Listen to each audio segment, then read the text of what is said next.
coming up on Garden Talk. In the hierarchy of needs of IPM, the big chunk of that is the first layer, is that defensive layer, those passive approaches. And after a certain point, it gets diluted just from humidity in the air, and it ends up just being a basin of a virus rather than a sterilizing basin.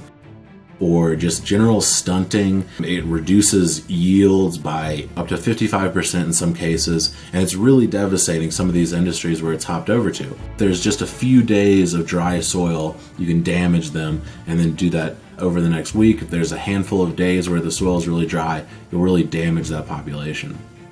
It's really important to start off with a holistic approach to gardening in general and pest management in particular.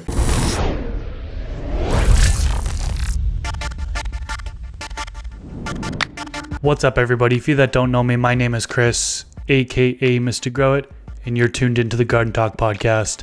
This is episode number 83. In this episode, I interview Simon Kepchar, the founder and CEO of IntraLight. He has a significant amount of knowledge when it comes to pest management, viruses, and viroids, and that's what we're going to get into in today's episode. Thanks to all of you who support this podcast through Patreon.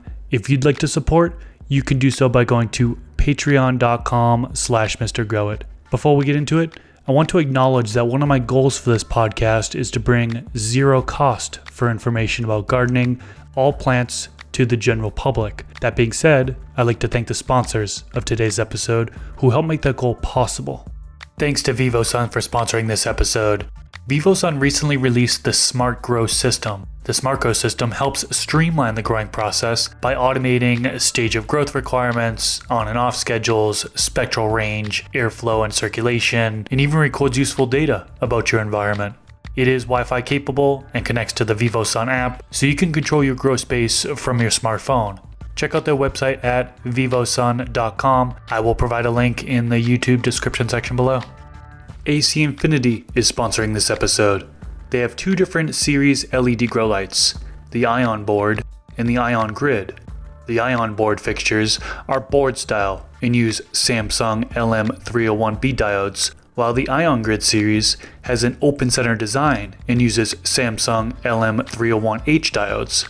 I'll have a link in the description section below so you can learn more about these grow lights, and you can use discount code MrGrowIt if you're buying off their website, acinfinity.com. That discount code works for all AC Infinity items, or discount code MrGrowIt15 if you're buying off Amazon. And we are back. Welcome to the Garden Talk podcast. Today I am joined with Simon from IntraLight. How you doing today? Good, how are you? I'm doing great. Thanks for asking. So super pumped on what we have to talk about today. We're going to be talking about some pests and pathogens. So lots of good information. You have a ton of experience in regards to those things. But before we get deep into the topics, can you do an introduction? Tell us a little bit about yourself and kind of how you got into gardening. Yeah, sure. So, like you said, I'm Simon Kepchar, currently with IntraLight, which is a new next-gen crop protection company that I'm the founder of. But for most of my life, I've been very interested in agriculture, starting out with permaculture, organic gardening, food forests, and things like that. But later in my life, I started to do IPM consulting for just general agriculture out here in Colorado, which led me to eventually develop the IntraLight technology and see if we can push crop protection into the future a little bit. Sweet. Pretty straightforward there. So let's get into IPM. And I have a lot of people that are beginners that tune in my podcast. They may not know what IPM is. So let's start off with the basics. What is IPM and what IPM methods do you use in your garden? Yeah, well, I think IPM is perfect for beginners because it's really important to start off with a holistic approach to gardening in general and pest management in particular. So IPM stands for Integrated Pest Management. That means rather than the sort of historic approach where we plant a field, we say we know we're going to get pests, we're just going to wait until eventually we see a massive infestation, and then we'll go head to head and fight it with some powerful chemicals. With IPM, Integrated Pest Management, we prepare and we look at all of the methods that we have at our disposal, and we use them in advance to an infestation. We prepare, we scout, we identify, and then we treat And it's sort of, in IPM, you build a hierarchy of requirements for fighting pests. So you start with general protective measures, sort of defensive strategies. You start with, let's have standard operating procedures to have really clean environments. Let's have resistant crops. Let's not necessarily, if we can, let's not do a monoculture. Let's have multiple crops in our fields or in our gardens. Then we look at sort of a higher level approach. Let's keep our eyes out. Let's learn how to identify crops or pests, and let's learn how to scout our garden and make sure that we see any signs of infestations early so that we can fight them sort of passively and not have to do this massive battle against an existing infestation. So in terms of IPM approaches, I really recommend, what you first need to do is you need to lay out and understand all possible strategies that you have at your disposal, how they synergize with one another, and how they perhaps have anti-synergies with one another, so you can really pick and choose what you need to deploy. So these include defensive things like just building up like physical barriers, protecting your crops if you're indoors, sealing their grow environment, to things like traps, foot baths, sterilization, keeping things clean, all the way to active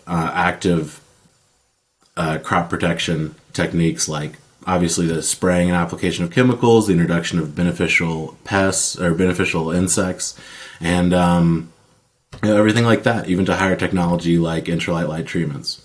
So what techniques do you use in your garden? Well, I'm a little bit biased, so I mainly use the IntraLight technology that I've been developing. So I use that in combination with just what I consider standard operating practices of, quarantining the environment off, cordoning it off from the general environment. You really need to be in control of what comes in and out of your garden if you can. Personally, I have an indoor little vertical farm where I mainly garden, so it's easy for me to control it. But I would say if I was still doing an outdoor garden, it would be I would do a similar approach where I just try to lock it down as much as I can through physical barriers, layers of diatomaceous earth, and just proactive passive approaches so that you don't have to go in and attack an infestation, so you can just prevent it from ever happening or identify it early. So those really include traps, barriers, passive systems like beneficial biologics, and in my case, the IntraLight solution.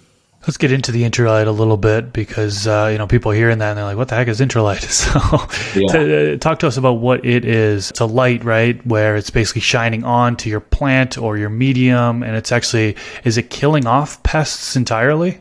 Mm-hmm. So IntraLight's a radical new approach to crop protection technology. The best way that I think, the most intuitive way to understand it is to say, why is it that insects in particular are always on the underside of your leaves? When we look for signs of infestation, we may see stippling on the top of a leaf, and then we flip it over and we see a bunch of spider mites or aphids or thrips or whatever. Why is it that they're living on the underside of leaves? The reason is because they're protecting themselves from harmful rays of the sun. These are the same rays of the sun that would cause us to have skin cancer after being exposed to the sun for many decades. Now, IntraLight focuses the specific parts of the spectrum that are pesticidal, and we attenuate them and modulate them and send them targeted at the insects and at pathogens at a very specific intensity and dosage. This allows us to damage the DNA of pests and pathogens without harming the plants themselves. This DNA damage builds up and will eventually collapse their population or keep them below economically impactful levels. And obviously I am biased. I'll try not to just shill for IntraLight too much, but I do believe that it's a highly effective crop protection technology, and it sort of eliminates the need for sort of ammunition of you have to have these chemicals constantly being applied, or you have to have these beneficials constantly being applied. IntraLight is just a one-time purchase where you don't need to continually supply it, which synergizes with these IPM approaches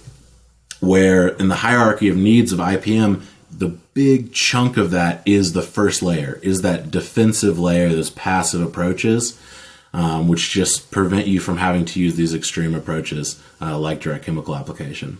Okay, and then if you have like a full-blown infestation, how quickly will the IntraLight kind of kill off that population? So it depends on the life cycle of the pests. Luckily, most of their life cycles are pretty quick. So because we're dealing in DNA damage, it's not likely that we won't kill an insect exposed to the IntraLight pesticidal spectrum. What we'll do is tear up their DNA and reduce their ability to reproduce, hatch, or mature. So it sort of depends. Like if we were dealing with something that had a multi-year lifespan, it would take years for us to collapse the population. But because we're dealing with something that has a few day lifespan, or at least parts of its life cycle that's measured in days or weeks, it's pretty easy for us to collapse populations within 7 to 14 days for things like spider mites and aphids and Sternorhyncha in general and thrips. Okay, got it. I'll definitely have a link to IntraLight website down in the description section below. I know you said, you didn't want to make this whole video about like a sales pitch for it. And good thing, because my audience would sniff that out and call that out. They're pretty funny when it comes to that. So I'll do my best. It's just, I have to sort of edit it out when I think of what is your most effective IPM solutions. I have to say, okay, let's not talk about IntraLight, let's talk about the others. And there are many tried and true crop protection technologies outside of IntraLight that I'm definitely a huge proponent of. I love me some Diatomaceous Earth, love neem oil, that spaghetti squash smell of some freshly sprayed neem oil, and I'm all for it. And later on in this episode, we will get into some of the pests that you could face in your garden and how to tackle them. So first, I do want to get into more of like the viroids, viruses, pathogens that are around and doing some damage to people's crops. But before we get into that, I know one of the main things that kind of spread viruses and viroids is not cleaning tools properly. So I do want to get into detail about the proper cleaning of tools. Then we'll get into the viruses and viroids and so on and so forth. So what is the best way to actually clean your tools or sanitize your tools? Trimmers, for example, that's one of the things that a lot of people use. And I've heard as simple as just wiping it down with isopropyl alcohol and you're good to go. Other people say that that's not effective and that you should actually be using hydrogen peroxide in a soak for a certain period of time. Talk to us about the best way to clean and sanitize tools. So in terms of the actual ranking of hydrogen peroxide, alcohol solution, bleach solution, they're all highly effective at killing viruses. The question is just, you have to imagine that tool is entirely covered. Its surface is covered in really virulent viruses that can, in some cases, they can last on there for multiple months. So while wiping it down is very effective, the question is, are you wiping down 10 sets of trimming scissors, and are you sort of going quickly on the last one and missing those crevices? So that's why an actual soak can be more effective. However, the thing with soaks that I really find people fall behind in is that it's easy to, you might have this like jar of alcohol or this basin of alcohol that you soak your tools in. And some people will just leave the same thing of a container of alcohol or whatever sterilizing agent they have, they'll just leave it there for multiple days and they'll reuse it. And after a certain point, it gets diluted just from humidity in the air and it ends up just being a basin of a virus rather than a sterilizing basin. So I would say that a short soak is probably the most effective solution. In whatever you're most comfortable with or whatever is most readily available to you, bleach solution, alcohol solution, or hydrogen peroxide solution, I would recommend a brief soak and then removing them from that basin, cleaning them, and then regularly refreshing that basin. Not necessarily every day, but at least every couple of days. We see this in large-scale greenhouses and large-scale warehouse indoor grows where they have a foot basin that everyone steps in to sterilize their shoes. And, it's sort of an easy thing to fall behind on. You're doing a bunch of things, you're busy. It's kind of the last thing that you think of is, I need to refill that foot basin. And then after a week, it becomes the spreader of pathogens. So it's just important to be on top of that. And then how often should people be cleaning their tools? I mean, some people doing it after every cut, some people only doing it after each plant. What's your recommendation? So unfortunately, it's really, really regularly, really, really consistently. It's not each cut, but it's each plant.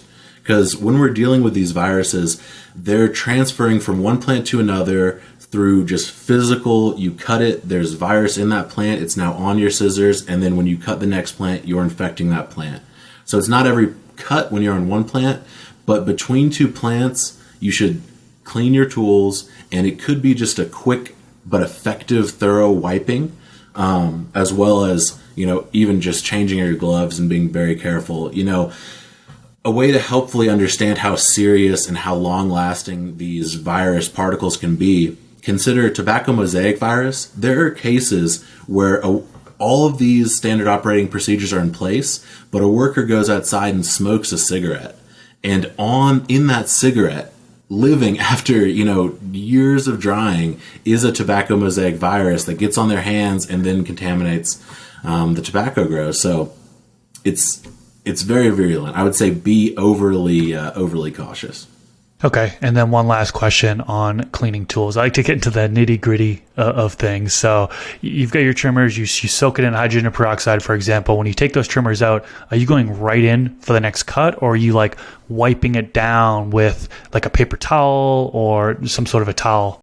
I would wipe it down with a towel, but you have to be careful to, if you have the same towel that you're using over and over again, you're going to just be continually spreading. So I would say, If it was just me personally, I'm taking a handful of cuts. It's a relatively small number. It's 5 to 10 plants. I would say, why don't you just have 2 or 3 sets of scissors?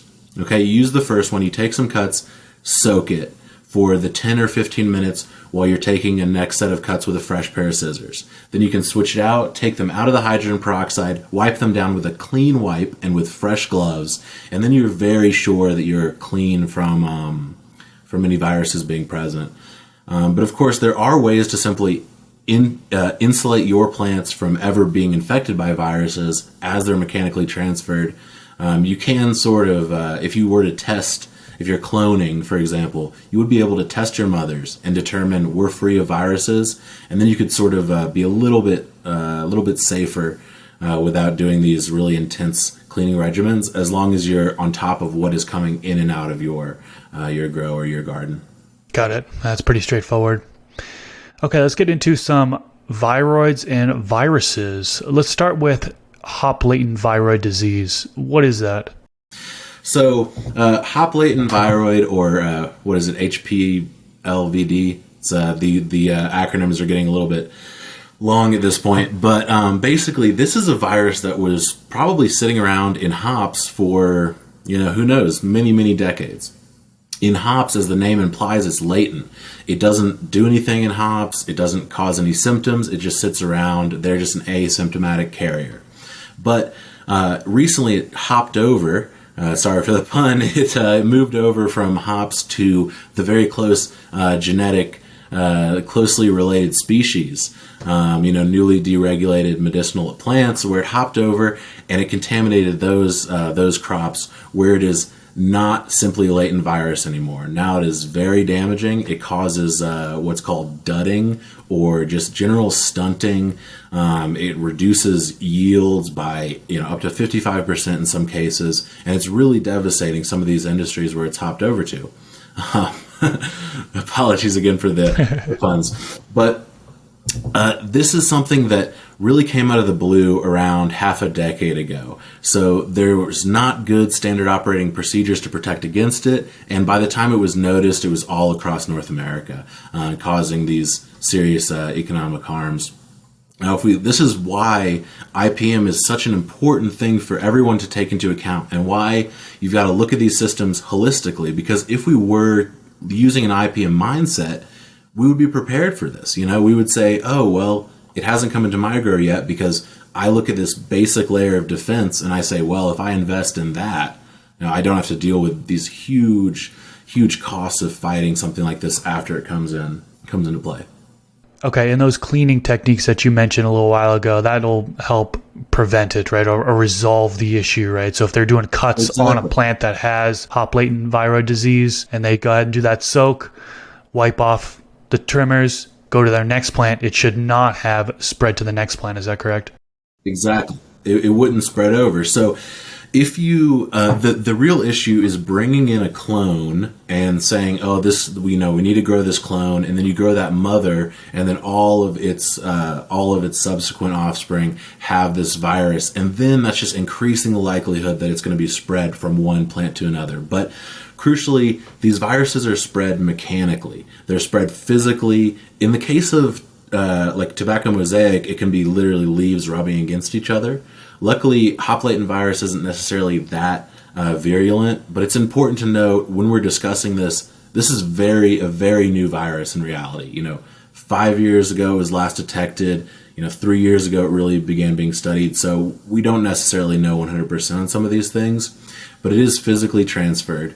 So you can prevent that through standard operating procedures. So it can certainly be on clones. I've heard it can also be on seeds. Is that true or not true? Yes, certainly it's debatable. This is another thing that we don't really know. Anecdotally, it certainly there's an idea that it's spread on seeds. I think it's clear that if it can be on any surface, obviously it can be on the surface of a seed.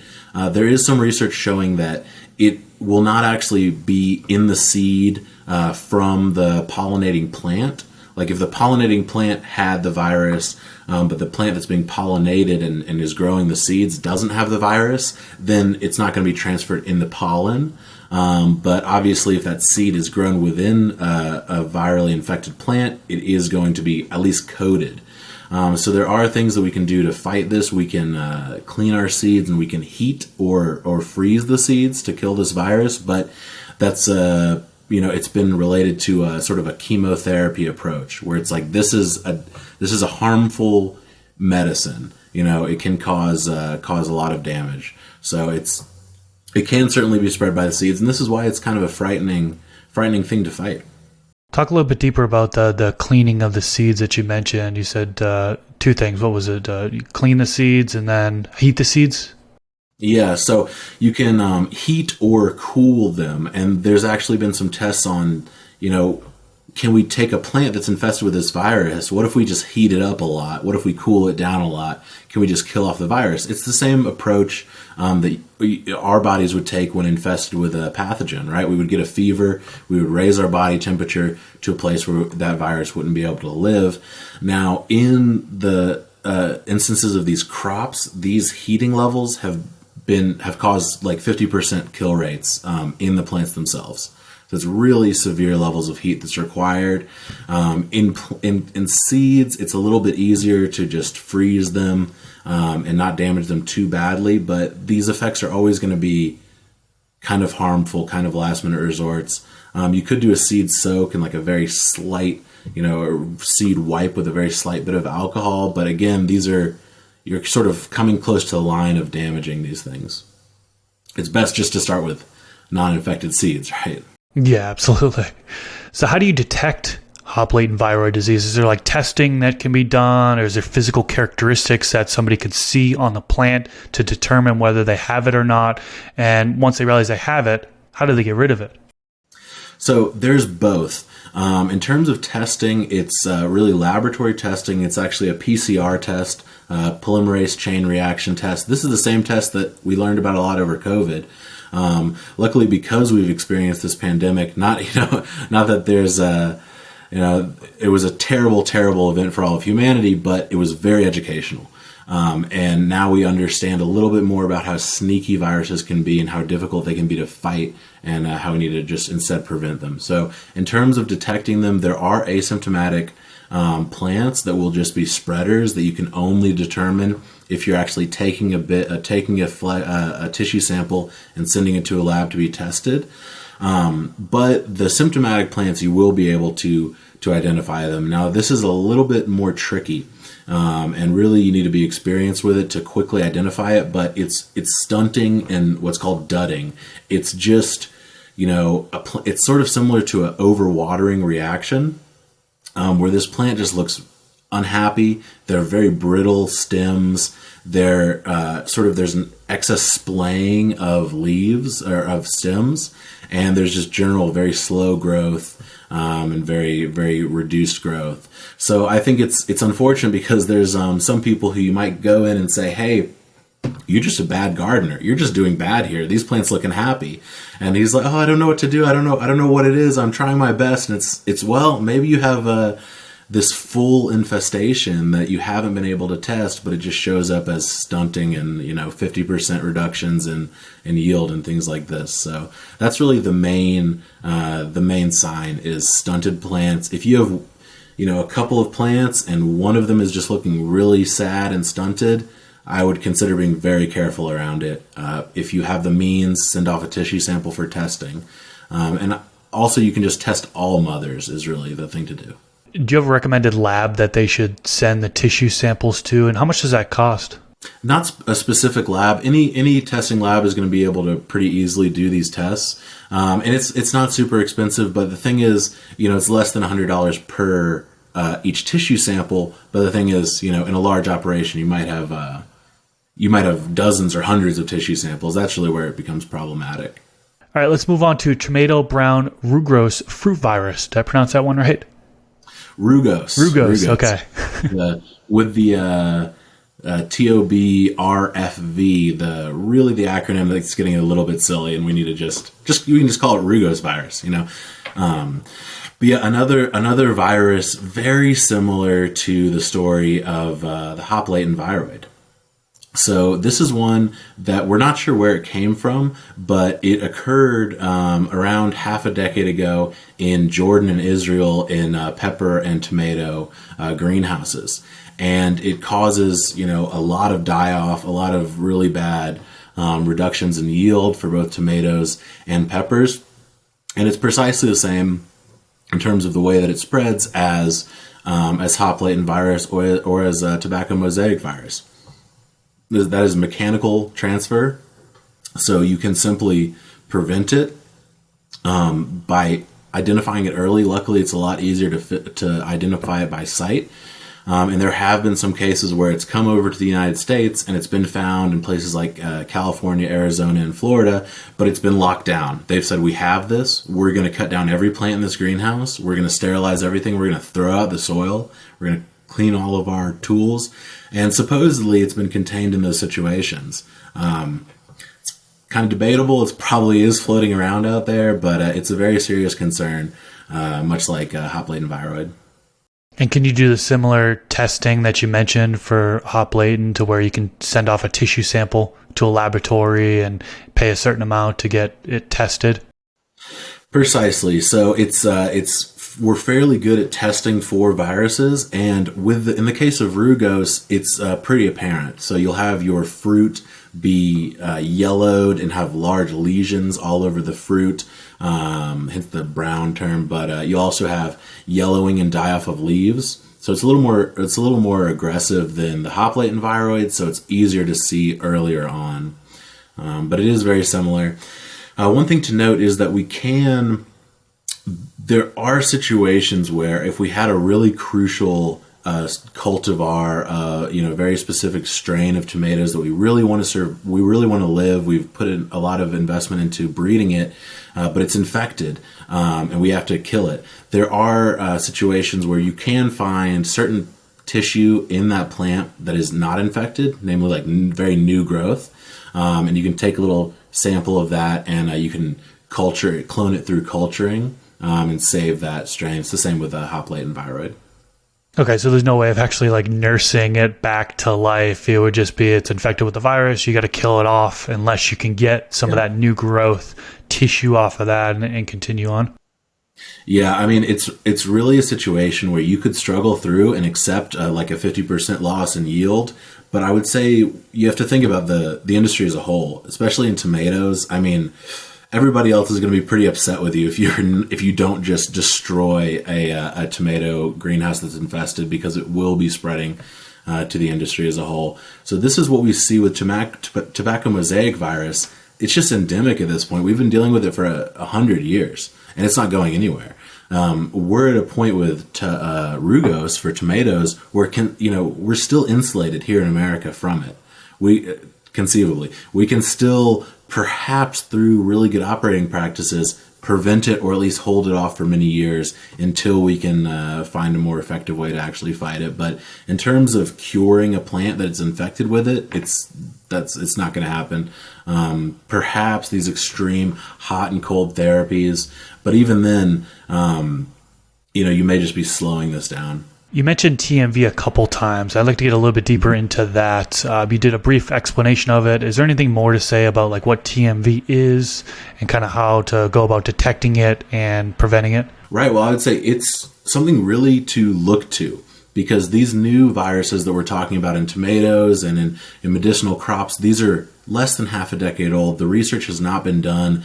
The really quick identification has not been developed yet. So I would say Mosaic virus is one that you can look to and you can say, here's a century of research. Dig into that, and you can really, it can help you to prepare, and you can take those operating practices over, which really are what we've been talking about. They're just heavy sterilization processes, careful sterilization. In the case of large tobacco crops, it's when the soil is infected, when there's contaminated soil and you can't just throw it out because it's the ground, you do crop rotation where a field will be fallow for up to 2 years to actually really let that virus die off before you come back to that field.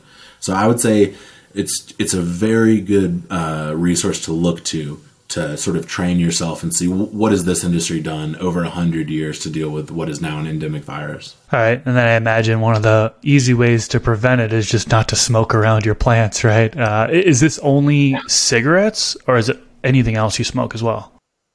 These viruses are very, very virulent. They're happy to live on the surfaces of something. So it's hard to understand, but even in the case of when a plant is dried, broken down, rolled up, put in a cigarette and smoked later, there can still be 1 or 2 virus particles on there that get on your hand, that get on your face, and then you transfer to your crop. So yeah, I would say it applies generally beyond just tobacco. It's something to watch out for. It's something that is not confirmed or denied, as it were, but it's just best operating procedures to be careful. I made the mistake in the past of confusing TMV with variegation. And so apparently they look very similar. One is just a natural occurring thing in the plant. The other is an actual virus. Is there any easier way to kind of, separate the two so people don't get confused? Yeah, I would say, variegation, it's funny because it's actually a very valuable trait, even in some, floriculture. And so if you get a breed of roses, for example, with variegation, you can make a pretty penny off of it. But I would say this is a holistic approach where you say, okay, I'm seeing this variegation. Let's put it in the back of my mind, and maybe it's Mosaic, but let's wait until we see some other symptoms show up as well. Some stunting, if there's variegation and stunting, if there's variegation and lesions occurring, or if it's very small mottled variegation. Typical genetic variegation will be like larger swaths of sort of lighter colored versus darker colored. Mosaic will be really tight little differentiations in color, almost to the point of like stippling from a bad spider mite infestation. But let's transition over into pests. There are so many different pests that gardeners can come across as they are on their journey, and there are a lot of common ones that come up more often than others. Let's start with fungus gnats. This is one that I have been battling so much over the past 12 plus years, and they are certainly a pest. They're a nuisance. They can rapidly increase their population. Talk to us about fungus gnats. What are they? How do you prevent them? And if you do have a full-blown infestation, what can you do? Yeah, such a frustrating pest. I mean, really, you're correct calling it a nuisance. I personally get so frustrated when I have just gnats just buzzing around. They're incredibly frustrating. And, this is an insect that, unlike other insects that thrive on the undersides of leaves, they're thriving down in the soil. So they're much harder to identify ahead of time, much harder to actively treat. You have to do a root flush rather than just spraying something. So it's they're a very frustrating plant. I mean, I would say this comes back to, if you look at the pyramid of priorities for IPM. When you're at the bottom of the pyramid, the largest segment is just do preventative passive maintenance. I would say that really comes into play with fungus gnats because they're a species that thrive in wet soil. So I would say, first of all, just really proper drainage, which may be difficult in the cases of rockwool cubes, but really proper drainage. You can look at things like air pots, things like elevating pots, and just fabric pots, and then not overwatering. If you're in a drip irrigation system, this is kind of impossible to avoid, but I would really recommend, there's some people who are very big proponents of allowing plants to fully dry before next watering is applied. And with the quick life cycle of fungus gnats, like we talked about with the IntraLight solution, our best application, our most efficient application is when they're short life cycles. It's the same thing with allowing roots to really dry out because there's such a quick life cycle of fungus gnats that if there's just a few days of dry soil, you can damage them and then do that over the next week. If there's a handful of days where the soil is really dry, you'll really damage that population. Okay. I know you mentioned diatomaceous earth in the past as one thing that you like to do, and that can definitely help do some damage on the fungus gnats. Can you talk deeper about diatomaceous earth? Like how much do you apply? When do you apply? What does it actually do to the fungus gnats? Yeah, diatomaceous earth is a really interesting one.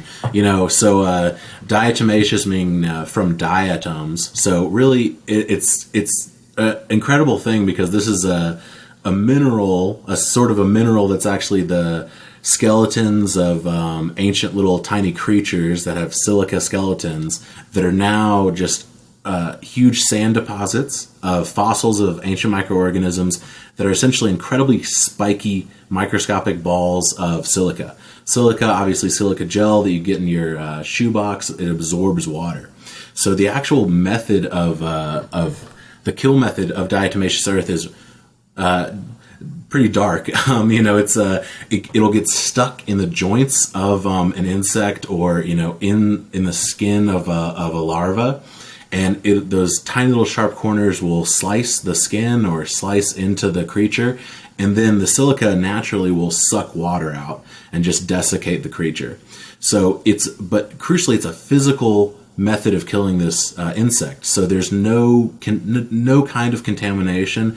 Diatomaceous earth is totally okay to be exposed to. You don't want to inhale a ton of it, but there's some people will eat some of it to supposedly clean out parasites inside their own bodies. So it's very safe for humans and it's very easy to apply.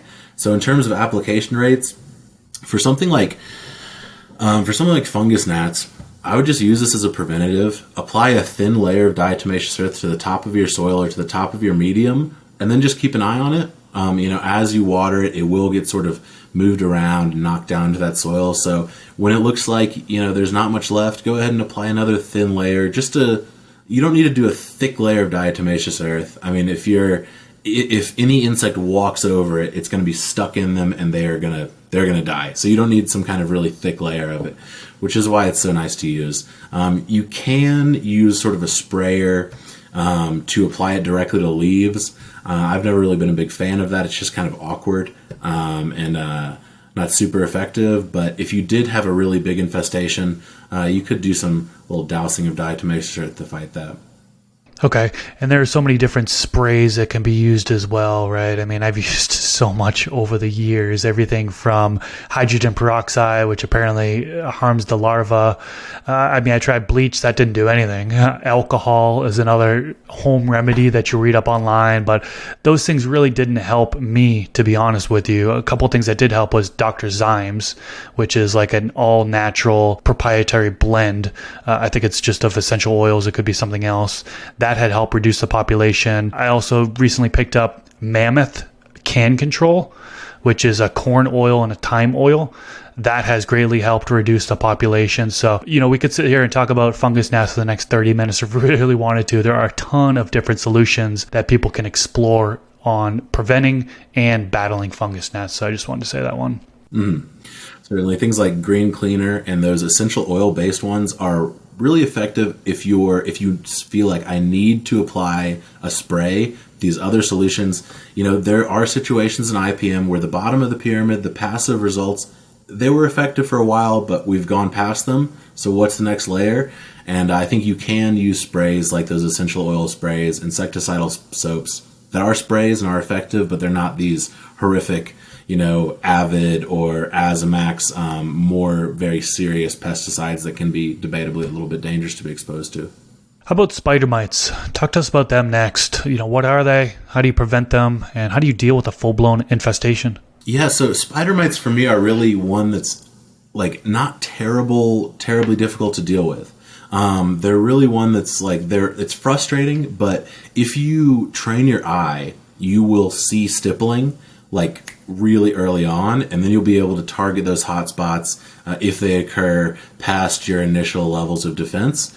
You'll be able to target them quickly and eradicate them pretty quickly. So spider mites, and typically we're talking about red spotted spider mites, are really incredibly common pests.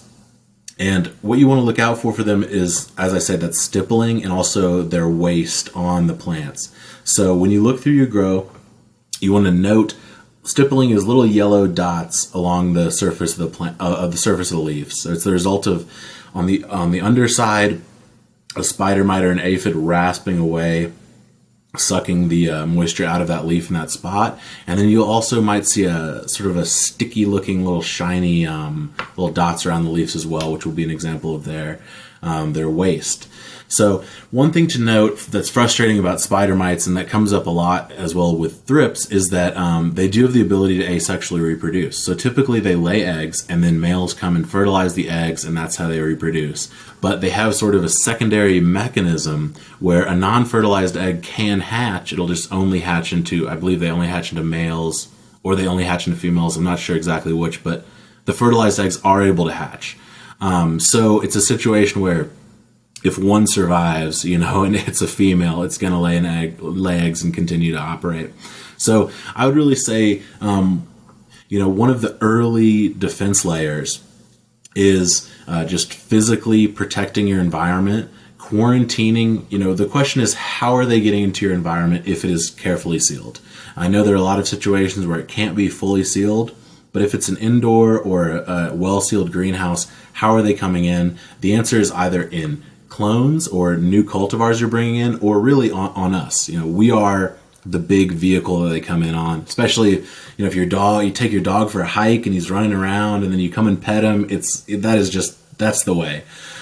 So I would say having grow specific clothes, not going directly from a hike directly in to take care of things, just prevent them in the first place. And then we can talk about actively fighting them, sort of if we have to go up that next stage of the pyramid. Yeah, I know a couple of things would be to change the environment. Talk about making it colder, right? They thrive in hot environments, making it more windy. Maybe it's harder for them to actually, congregate around in your canopy right. If it's windier. Predator mites as well, right? So can you talk about them a little bit? Yeah, predator mites are really excellent, and I've seen some situations where people will say they won't have stippling, but they'll notice mites, and they'll be like, "Oh, I'm infested. What is this crazy thing?" And it's like, no, those are friendly.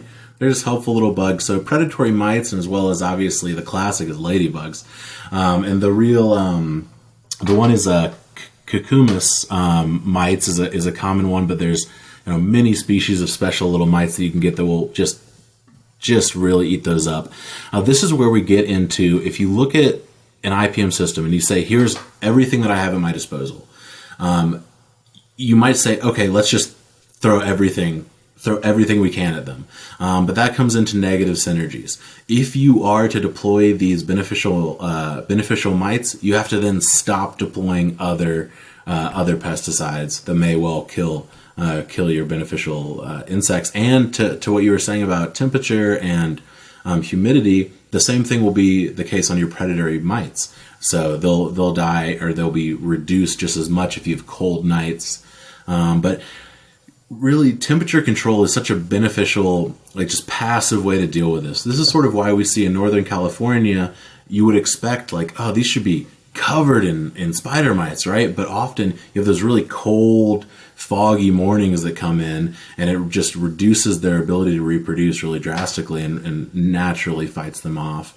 But certainly, I'm a big fan of beneficials. I think sort of the pyramid of IPM is like just passive defense, and then scouting and active defense, like sort of first stage active defense, which is I'm going to deploy some spider mites, and then a little more some beneficial mites or some ladybugs. A little bit more active, I'm going to deploy some insecticidal soaps, some chemicals that I feel are safe, and then last resort, the tip of the pyramid is I'm going to use some debatably some pretty bad stuff. One thing I would note here is that I think an often overlooked approach to stopping something like spider mites, this is not an approach that will work for something like fungus gnats because they're living in the soil, but something like for spider mites, you can use a bait plant, which I think it's a really, have you ever had experience with using a bait plant?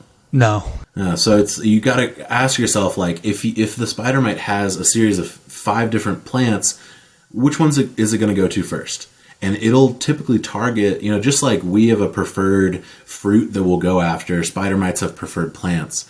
So there's a lot of plants that you can use to specifically to attract them. And then if you're not going to consume that plant, you can use really harsh chemicals. You can impregnate it with chemicals that you would certainly not want to use for consuming the produce, but you can just have it as a bait plant where the spider mites go there and they get they consume some serious chemicals. I think bean plants are a really common one for spider mites, but it's just an often overlooked approach. I think people are concerned about I don't want to put something that attracts pests into my grow, but it's an interesting approach if you don't want to go to spraying chemicals directly. Yeah, that is an interesting approach and something that I assume that a lot of people don't think of that they can do. So yeah, thanks for pointing that one out. Let's go over one more. I want to go over thrips. What are thrips? How do you prevent them? And how do you deal with an infestation if it were to happen? Yeah, a frustrating one. So another that has the lack of or the ability to asexually reproduce. It's such a great defense mechanism that they have where their non-fertilized eggs will still reproduce. So thrips are one that I've had really frustrating experiences with thrips where they just refuse to leave. I think it can be a bit overblown if you have 1 to 2 thrips and you're keeping that population down. It's not going to be a big issue. They're not as incredibly harmful as other insects, but if a population grows, they are a serious harm. So I would say if a big population pops up, I would have an IntraLight set up so that it would be consistently damaging them. But say it got unplugged or whatever, you're going to need to actively fight against them. There are, I would say, beneficial insects if you can apply them. They're very easily targeted by various predators, like green lacewings will just have a field day, especially if you take care of them. If you're aware that you're growing your crops, but you're also growing your green lacewings to fight thrips, you'll have really good luck with defeating them with those beneficials. But if you can't, I would move up to a next level. If you just can't get rid of these thrips, I would consider one thing that we haven't discussed is pH balancing of leaf surfaces. You can just go ahead and go in and either spray with sulfur or use a sulfur burner in a greenhouse, for example, or a larger facility to just mess up the pH of the surface of those leaves so they can no longer live. And then the other things that I would look at is, insecticidal soaps, the things that we were discussing, like essential oil concoctions. You can make these yourself, or you can purchase them like Green Cleaner or trusting neem oil. But I think these are, you might get to a point where you don't want to go to really powerful chemicals, but you need to physically apply a chemical, but it's not as effective as the really powerful chemicals, so you have to apply more of it and at a greater rate. And I think it's easy to get locked into this situation where you're like, I refuse to apply this chemical that I feel may be harmful. It's really powerful. So I'm going to go one step down, but I have to apply it a lot. And the fault will be a lack of consistency. The thing will be like you just missed one application, and that's enough. It'll be like over years, you'll be applying it every 2 weeks, but every 6 weeks, you'll miss a treatment. And it'll just be a perpetual thing. So I would say when you're using these active approaches that aren't necessarily incredibly efficient, but still work pretty well, just be very consistent, while always keeping in mind the lower levels of the IPM pyramid, sealing your environment, consistent passive approaches to protecting your plants and making sure there's not an influx of new plants or of new pests. I think that's some really good advice. What other advice do you have for maybe some new gardeners, brand new to the game? Is there anything else you could tell them? Well, I would really say, I don't want to repeat myself too much, but I would say you need to approach this as holistic. I think it's very easy to be like, I'm so excited to grow a plant, to harvest it. I'm looking at what I can feed it. I'm watching it grow. I'm very happy. And then a pest comes in, and it's like, that wasn't even in your worldview that you would get a pest infestation, and you're shocked by it, and then you're scrambling to chase it. You need to look at this as a holistic thing.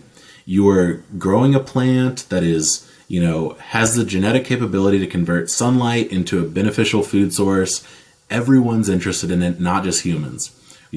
One phrase that I love is that when you're creating a perfect environment for your plants, you're also creating a perfect environment for their pests. So you just need to be holistic and view this, include IPM and include the pests that are going to be coming in your mindset from day one, and you'll just be so much more prepared. It's all about passive defense, consistent passive protection, so that you just never want to scramble to protect these. So, and that applies in other ways as well, to things like fertilization. You don't want to notice that you have a deficiency and fight to fix it. You want to just view the entire picture at once and not have these issues crop up. And I would say, just don't be scared. Dig into it. Everybody has lots of dead plants in their hands. It's okay. It's a great hobby. So dig in. One thing that interests me is upcoming technologies. You talked about that a little bit, with the IntraLight. Did you want to get deeper into the IntraLight? Is there any other upcoming technologies that relate to combating pests or pathogens? Yeah, so there's a lot of new crop protection technologies coming onto the field. So obviously I'm a big proponent of IntraLight, where we use LEDs to just flash a little 60-second burst of pesticidal light every 24 hours. Where this can be properly applied, it's going to be a really beneficial, easy way for you to protect your crops. Beyond that, that's a situation where we're utilizing the new technology of LEDs to produce a very specific wavelength. That's a very newly available thing to humans. There's a lot of other new technologies that are coming onto the fore. We're seeing a lot of agricultural robotics that won't be so applicable in the home garden for many decades, but there's really incredible technology, using machine learning and a visual AI to detect, for example, weeds in a field, and zap it with a little laser just to kill it before it comes up, or even zap it with a little shoot of a little spray of herbicide. Instead of covering the whole field, cover that little one in itself. You mentioned the enzymatic